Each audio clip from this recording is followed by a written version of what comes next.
Hello, this is Sam Punch, author of Manifestation Psychology, and in this session I'm going to talk about the buried gifts and talents that are inside all of us. Talents that we may have buried because of social conditioning, peer pressure or parental concern and fear. But first I'm going to tell you a quick story which you may find familiar. This is the story of Pandora. She's a normal 13-year-old girl who lives a normal everyday life doing what normal 13-year-old girls do.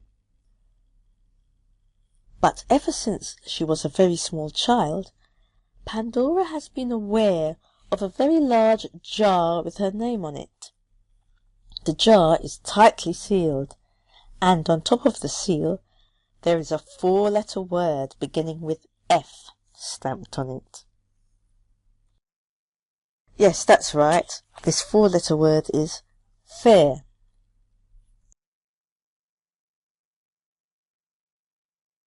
Pandora's parents tell her that although the jar belongs to her, she must never ever open it because all kinds of horrors, demons, monsters and bogeymen will emerge, and very bad things will happen. Armageddon will be unleashed. It would be the end of civilization as we know it, if not the end of the world.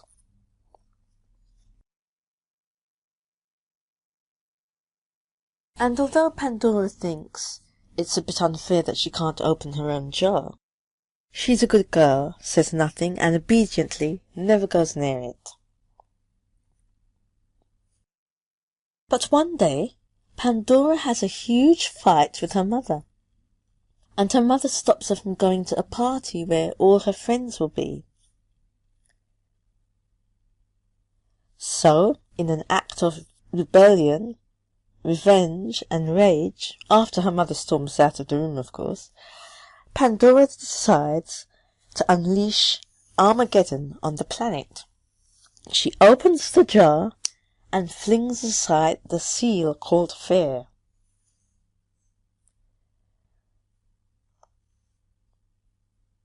There is a little wisp of smoke.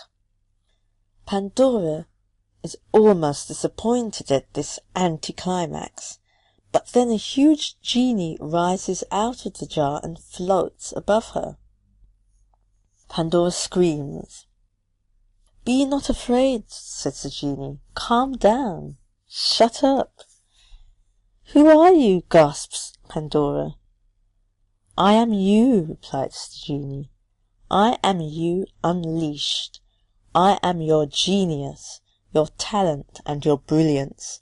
I am your inspiration. I give you your best ideas." "But if you're that good, why did they make me think you were so bad?" asks Pandora suspiciously. "Because they don't want you to be different.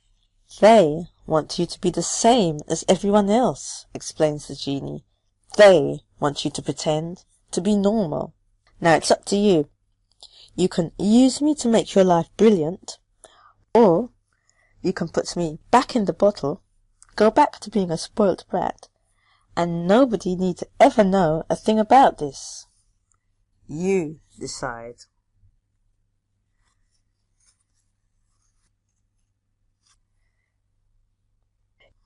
You will, of course, have recognized my little fable as a kind of upside-down version of the Greek myth, Pandora's Box.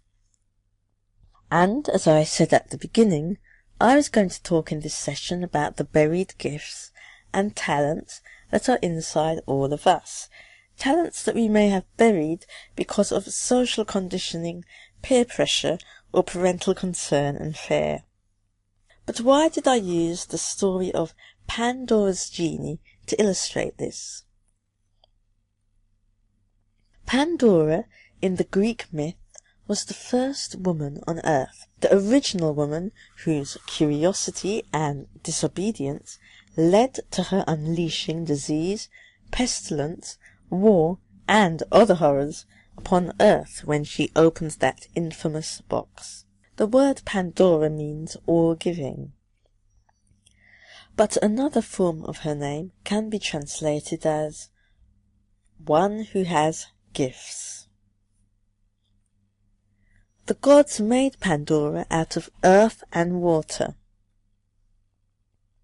Water in some cultural traditions represents the imagination, inspiration, and the conception of ideas.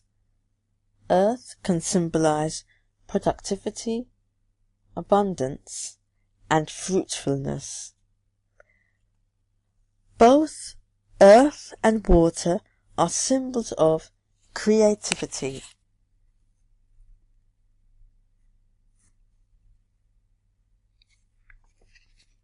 Pandora represents the potential that lies inside all of us.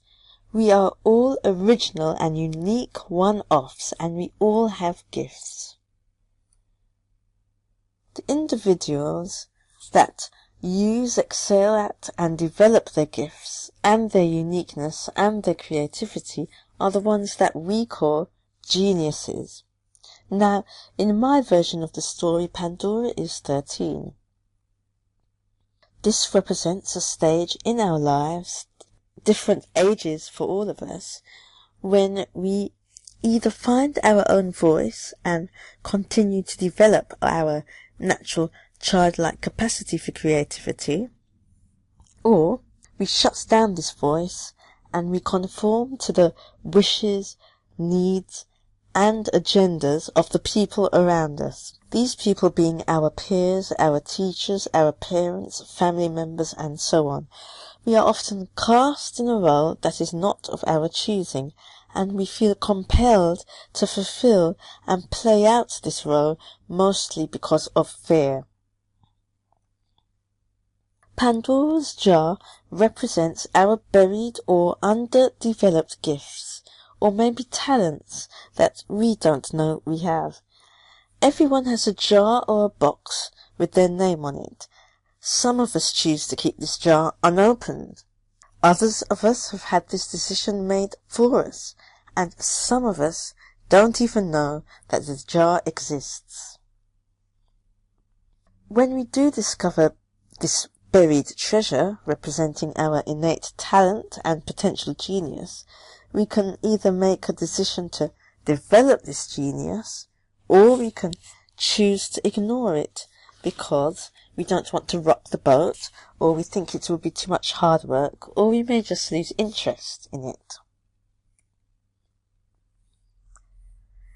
As we get older, circumstances and obligations and distractions get in the way of our dreams, and the jar lies dusty and forgotten. But always there is this nagging feeling of unease, that something is missing, a feeling that makes us ask, is this all there is? Or, there must be more to life than this. We can't turn back the clock, but we can find ways to adapt and use and develop our authentic talents, gifts, skills, interests, and passions. If we haven't been using them up to now, or if we've only been dabbling at them in a half-hearted way. Modern education tends to drum out a young student's uniqueness and trains us to all view the world in a particular way. But we as adults who have completed our formal education no longer need to be slaves to the way we were once taught to do things. As children and teenagers, we do have to pass tests and exams and try to see the world as others see it in order to get ahead or to survive. To succeed at a basic level, we have to submit to a form of what some people would call brainwashing or indoctrination. But as adults, we don't have to pass tests and exams and regurgitate what we've been told to think, unless we choose to. As adults, we don't have to be slaves to other people's ways of thinking, unless, of course, we choose to.